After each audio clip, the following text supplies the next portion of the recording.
अस्सलामुअलैकुम, welcome back to Python programming. आज हम एक बहुत इम्पोर्टेंट और पावरफुल टॉपिक सीखने जा रहे हैं, फंक्शंस इन पाइथन। पाइथन में फंक्शंस क्या होते हैं? फंक्शंस का सिंपल मतलब होता है एक ऐसा ब्लॉक ऑफ कोड जो हम एक बार लिखते हैं और बार बार यूज करते हैं। आपने पहले भी फंक्शंस देखे हैं, जैसे प्रिंट फंक्शन या लेंथ का फंक्शन या रेंज फंक्शन, जो हम लूप्स में बहुत ज्यादा यूज कर रहे थे। ये सब जो है पाइथन के बिल्ट इन फंक्शंस। लेकिन हम अपने खुद के फंक्शंस भी बना सकते हैं, यानी यूजर डिफाइंड फंक्शन। हम खुद फंक्शंस बनाते हैं, वो हम खुद बनाएंगे और खुद उसका यूज करके देखेंगे कि हम किस किस तरह बना सकते हैं। सबसे पहले देखते हैं कि हमें फंक्शंस क्यों यूज करने और हमें इससे क्या क्या फायदे मिल सकते हैं। तो जो है हमारे पास फंक्शन, वो सबसे पहले तो हमें ऑप्शन देता है कोड रीयूजेबिलिटी, यानी एक ही फंक्शन को हम बार बार यूज कर सकते हैं। अगर हमें अपने एक काम करना है, बहुत सारी जगहों पे हमारा प्रोग्राम है, उसमें बहुत सारी जगहों पे एक ही काम हो रहा है, तो ये हम एक फंक्शन बना के रख देंगे और उसको हम बार बार यूज कर रहे होते हैं। इसको बोलते हैं कोड रीयूजेबिलिटी। फिर हमारे पास है क्लीन कोड। प्रोग्राम छोटे पार्ट्स में तोड़ के इजी बन जाता है, यानी हम एक फंक्शन एक ब्लॉक बना रहे होते हैं, तो उससे हमारा प्रोग्राम इजी भी हो जाता है और क्लीन भी लग रहा होता है। डीबगिंग बहुत इजी हो जाती है, अगर कोई उसमें एरर्स हैं तो वो एक ही जगह फिक्स करेंगे और जहां जहां हमने यूज किया होगा वो सब जगह सॉल्व हो जाएगा। उसके अलावा टीम वर्क, बड़े प्रोजेक्ट्स में अलग अलग फंक्शंस बना सकते हैं अलग अलग लोग, यानी हमने एक फंक्शन पे काम कर रहे हैं और दूसरा बंदा दूसरे फंक्शन में काम कर रहा है। इस तरह हमारे पास टीम वर्क के लिए भी इसमें इजीली हो जाता है टीम वर्क हमारा। तो ये सब हमारे यूजेस हैं और ये सब हमें फंक्शंस को यूज करके इजीली, बहुत आसानी से हमारा काम हो रहा होता है। प्रोग्राम्स बहुत इजी बन रहे होते हैं, क्लीन बन रहे होते हैं। अब इसका सिंटैक्स देखते हैं। इसमें सिंपल हमने डेफ का कीवर्ड लिखना है, DEF। फंक्शन को डिफाइन करने के लिए ये पाइथन इंटरप्रेटर को बताएगा कि हमने डिफाइन किया है फंक्शन। यहाँ अब हमारा फंक्शन आ रहा है। फिर आता है फंक्शन का नेम। इसको कुछ भी नेम दे सकते हैं हम, जो हमने फंक्शन जो अंदर काम कर रहा होता है उससे रिलेटेड या अनरिलेटेड हम कोई भी नेम दे सकते हैं। फंक्शन के नेम होता है। फिर उसके पैरामीटर्स आते हैं इस पैरेंथेसिस में, यानी ये पैरेंथेसिस लगाना बहुत ज्यादा जरूरी है। और अभी बेसिक्स है तो हम इसको खाली रखेंगे, वरना इसमें पैरामीटर्स आते हैं। Call function by writing function name.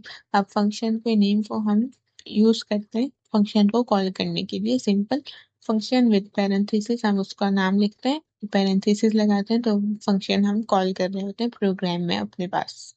जिस तरह नीचे एक सिंपल फंक्शन की एग्जांपल लिखी है कि हमने डेफ का कीवर्ड यूज किया, डिफाइन हो गया हमारा। फिर हमने लिखा है कुछ भी, इसको नाम देते हैं, जिस तरह हमने यहाँ ग्रीड दिया है। फिर हमने पैरेंथेसिस लगाई है और ये कॉलन लगाना जरूरी है। फिर हमने प्रिंट में लिखा है हेलो वेलकम टू पाइथन। अब जब भी हमें इसको कॉल करना होगा, जैसे नीचे हमने लिखा है ग्रीट विथ पैरेंथेसिस, हमेशा फंक्शन के नाम से उसको हम कॉल कर रहे होते हैं। और पैरेंथेसिस अभी खाली है, पैरामीटर्स होते हैं तो हम उसको वैल्यूज दे रहे होते हैं। हम आगे वीडियोस में करके इसको देखेंगे। अभी हम सिंपल फंक्शन देख रहे हैं और इसकी कुछ एग्जांपल्स VS कोड में लिखी है, उसको भी देख लेते हैं। तो अपना VS कोड ओपन करते हैं। सबसे पहले जो सिंपल फंक्शन देखा था नोट्स में वही है। हमने इसमें सिंपल एक डेफ का कीवर्ड यूज किया है, ग्रीट इसको नाम दिया है और उसके अंदर हमने बोला है प्रिंट कर दे हेलो वेलकम टू पाइथन। अब जब भी हम ग्रीट लिख के पैरेंथेसिस लगाएंगे तो उसके अंदर जो भी वर्किंग होगी, जैसे प्रिंट है तो वो प्रिंट हो जाएगा। और इसको रन करके देखेंगे। उसके बाद है फंक्शन विद रिपीटेड कॉल, यानी हम फंक्शन को एक से ज्यादा बार कॉल कर सकते हैं अपने प्रोग्राम में। हम कॉल कर रहे होते हैं, इसको हमने 2 दफा कॉल किया है और ये दोनों दफा सेम आउटपुट देगा, हेलो स्टूडेंट्स। अगर हम 100 दफा भी कॉल करें तो फंक्शन का वही कोड चलता रहेगा और हमारे पास हेलो स्टूडेंट्स प्रिंट होता रहेगा। ये फंक्शन का सबसे बड़ा फायदा है कि हम एक ही कोड को बार बार यूज कर सकते हैं बगैर दोबारा लिखे। तो ये हमारे पास रीयूजेबिलिटी होती है। फिर हमारे पास एक और एग्जांपल है फंक्शन डूइंग कैलकुलेशंस। फंक्शन में हम कैलकुलेशंस भी करा रहे होते हैं। यहाँ फंक्शन का नाम है ऐड नंबर्स। ए, हमने इसमें 2 वेरिएबल्स बनाए, इसके अंदर ए में 5 दिया है और बी में 3 दिया है। फिर प्रिंट किया है हमने सम, यानी हमने प्रिंट में लिखा है सम इज A+B। 5 और 3 हमने इसको वैल्यूज दी है, तो ये सम इज 8 प्रिंट करके हमें दे देगा आउटपुट पे। अब हम इसको रन करके चेक करते हैं। ये छोटा सा प्रोग्राम हमें दिखाता है कि फंक्शन में सिर्फ टेक्स्ट ही नहीं बल्कि लॉजिकल काम भी कर सकते हैं। एडिशन, सब्ट्रैक्शन, पूरी कैलकुलेशंस हम फंक्शंस में कर रहे होते हैं।